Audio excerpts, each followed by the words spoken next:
জয় গুরু, নমস্কার। এবার শুরু হচ্ছে লক্ষিন্দরের প্রাণদান। যা হোক, আপনারা হয়তো ভাবছেন যে এত তাড়াতাড়ি সবকিছু শেষ হয়ে যাচ্ছে। হবে, কারণ সময় খুবই সীমিত, যার কারণে খুব ছোট ছোট করেই সব শেষ করছি। তো যেদিন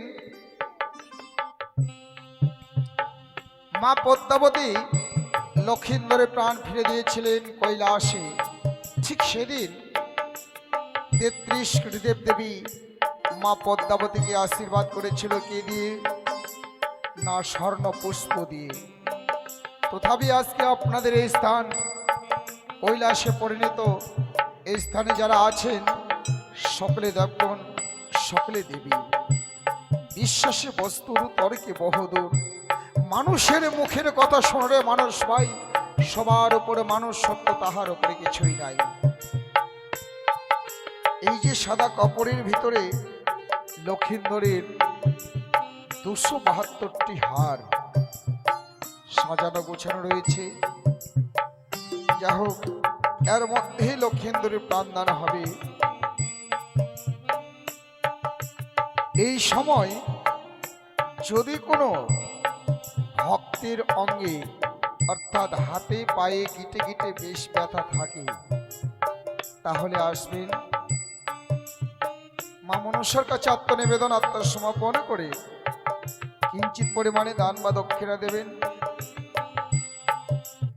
আর আশা করি একানিষ্ঠ ভক্তি ভরে যদি মায়ের কাছে আত্মনিবেদন করা যায়,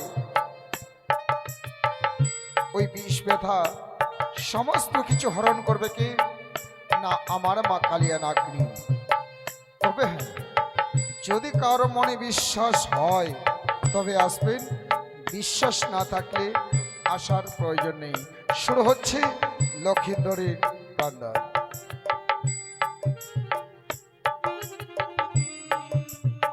আরে আস্তিকস্য মনে মাতনা ভক্তি বা সখী শতধা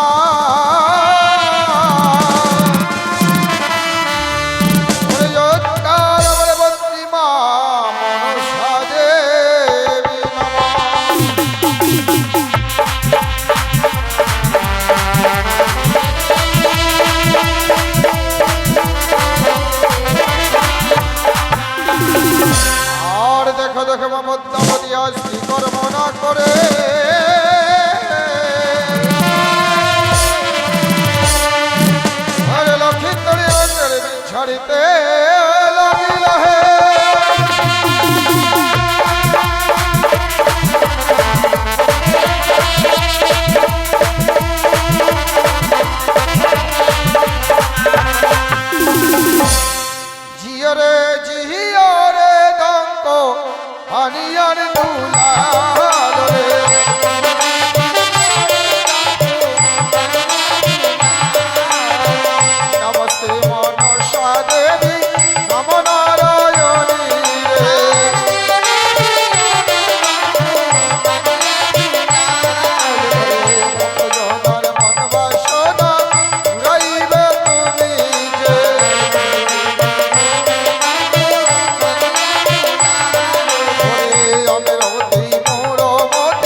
সদাবে কি শহরে কি পদ্মাবতী কি ভাগবত কি আমার সবিতা হরি হরি বল।